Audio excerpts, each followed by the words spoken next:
Hi friends, welcome to TM rainbows kitchen. நாம் இன்னைக்கு Christmas அப்புறம் நியூ இயர் ஸ்பெஷலாக கேக் ரெசிபி தான் பார்க்க போகிறோம்.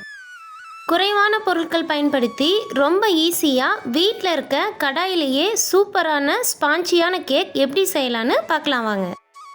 இந்த மாதிரி நல்ல ஸ்பாஞ்சியான கேக்கை செஞ்சு கொடுத்து பாருங்கள். குழந்தைங்கள்லேருந்து பெரியவங்க வரைக்கும் எல்லாருமே ரொம்பவே விரும்பி சாப்பிடுவாங்க.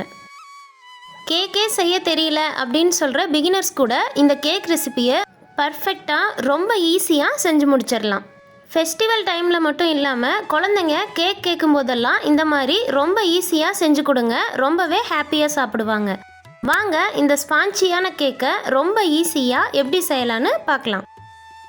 நீங்கள் இன்னும் நம்ம சேனலை சப்ஸ்கிரைப் பண்ணாமல் இருந்தால் மறக்காமல் டிஎம் ரெயின்போஸ் கிச்சனை சப்ஸ்கிரைப் பண்ணிக்கோங்க.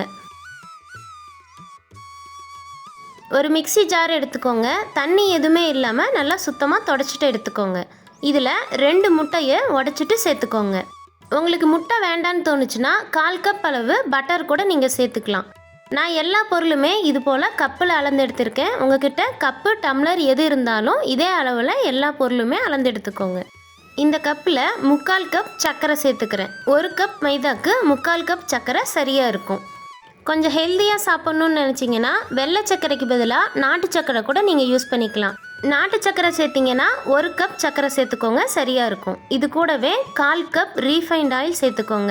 வாசனை எதுவுமே இல்லாத ரீஃபைன் பண்ண ஆயில் சேர்த்துக்கோங்க. தேங்காய் எண்ணெய், நல்லெண்ணெய் இந்த மாதிரி வாசனை இருக்க ஆயில் சேர்த்துட்டிங்கன்னா கேக்கோட ஃப்ளேவர் மாறிடும்.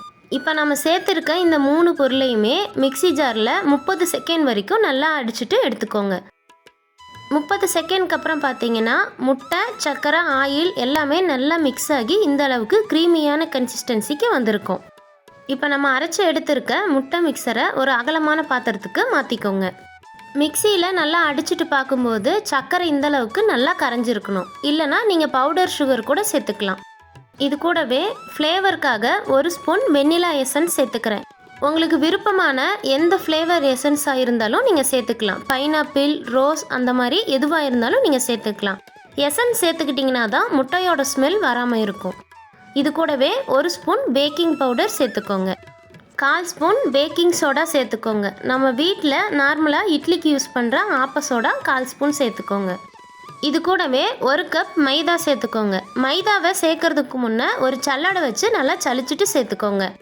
மைதா மாவுக்கு பதிலாக கோதுமை மாவு வச்சு கூட கேக் செய்யலாம். டேஸ்ட் ரொம்பவே சூப்பராக இருக்கும். இப்போ ஒரு கரண்டி வச்சு நாம் சேர்த்துருக்க முட்டை மிக்சர் கூட மாவு நல்லா மிக்ஸ் ஆகிற அளவுக்கு இது போல் கலந்து விடுங்க. இது போல் மாவு மிக்ஸ் பண்ணும்போது ஒரே பக்கமாக கலந்து விடுங்க.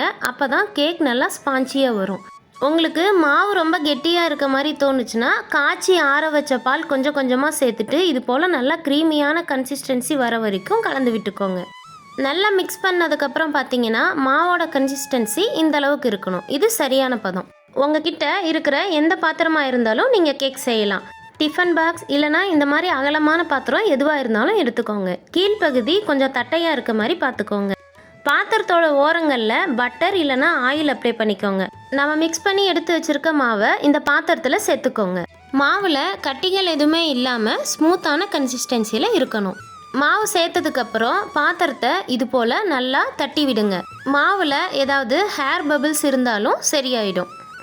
கேக்கோட டெக்கரேஷனுக்காக பாதாம், முந்திரி, திராட்சை சேர்த்துக்கிறேன். உங்களுக்கு விருப்பமான டிசைனில் விருப்பமான நட்ஸ் வச்சு நீங்கள் கேக்கை டிசைன் பண்ணிக்கலாம். நட்ஸுக்கு பதிலாக சாக்கோ சிப்ஸ் இந்த மாதிரி நீங்கள் சேர்த்துக்கிட்டிங்கனாலும் டேஸ்ட் ரொம்பவே சூப்பராக இருக்கும். கேக்கை ஃபுல்லாக டெக்கரேஷன் பண்ணி முடிச்சுட்டு ஒரு இரும்பு கடாயில் 1 கப் மணல் சேர்த்துருக்கேன். மணலுக்கு பதிலாக 1 கப் உப்பு கூட நீங்கள் சேர்த்துக்கலாம். மணலுக்கு மேலே இது போல் குட்டியாக ஸ்டாண்ட் இல்லைனா தட்டு கூட நீங்கள் வச்சுக்கலாம். 10 நிமிஷம் மணலை நல்லா ப்ரீஹீட் பண்ணிக்கோங்க. 10 நிமிஷத்துக்கு அப்புறம் நம்ம டெக்கரேஷன் பண்ணி எடுத்து வச்சுருக்க கேக் பாத்திரத்தை ஸ்டாண்ட் மேலே வச்சுக்கோங்க. ஒரு தட்டு போட்டு மூடி வச்சு கடாய் முழுமையாக க்ளோஸ் ஆகிற அளவுக்கு நல்லா மூடி வச்சுக்கோங்க. கடாயில் சின்னதாக கேப் கூட இல்லாமல் இருந்தால் தான் கேக் சூப்பராக வெந்து வரும். கடாய் நல்லா க்ளோஸ் ஆகணுங்கிறதுக்காக வீட்டில் குட்டியாக இஞ்சி பூண்டு இடிக்கிற குட்டி கல் வச்சுருக்கேன். நீங்களும் இதே போல் ட்ரை பண்ணி பாருங்கள். அடுப்பு மீடியம் ஃப்ளேமில் வச்சுட்டு 30லிருந்து 35 நிமிஷம் வரைக்கும் நல்லா பேக் பண்ணிக்கோங்க. 35 நிமிஷத்துக்கு அப்புறம் பார்த்தீங்கன்னா கேக்கை ஓப்பன் பண்ணி பார்க்கலாம். பாருங்கள், ரொம்ப சூப்பராக ஸ்பாஞ்சியாக கேக் ரெடியாகி வந்துடுச்சு. அவ்வளோதான், நல்ல ஸ்பாஞ்சியான கேக்கை கடாயிலேயே ரொம்ப ஈஸியாக செஞ்சு முடிச்சிட்டோம்.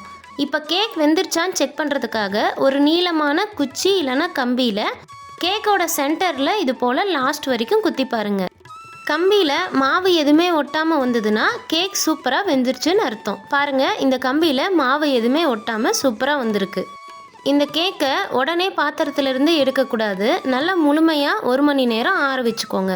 1 மணி நேரத்துக்கு அப்புறம் ஓரங்களை எடுத்து விட்டுட்டு எடுத்திங்கன்னா கேக் சூப்பராக வெளியில் வந்துடும். அவ்வளோதான், நல்ல சூப்பரான டேஸ்ட்டில் ஸ்பாஞ்சியான கேக் சூப்பராக ரெடி ஆகிடுச்சு. நாம் செஞ்சுருக்கிறது போலவே சிம்பிளான ஸ்டெப்பில் இந்த ஸ்பாஞ்சியான கேக்கை நீங்களும் வீட்டில் ஒரு முறை செஞ்சு பார்த்துட்டு டேஸ்ட் எப்படி இருந்ததுன்னு மறக்காமல் கமெண்ட் பண்ணுங்கள். பிகினர்ஸ் இந்த நியூ இயர் அப்புறம் கிறிஸ்மஸுக்கு கண்டிப்பாக இந்த கேக் ரெசிபியை ட்ரை பண்ணி பாருங்கள்.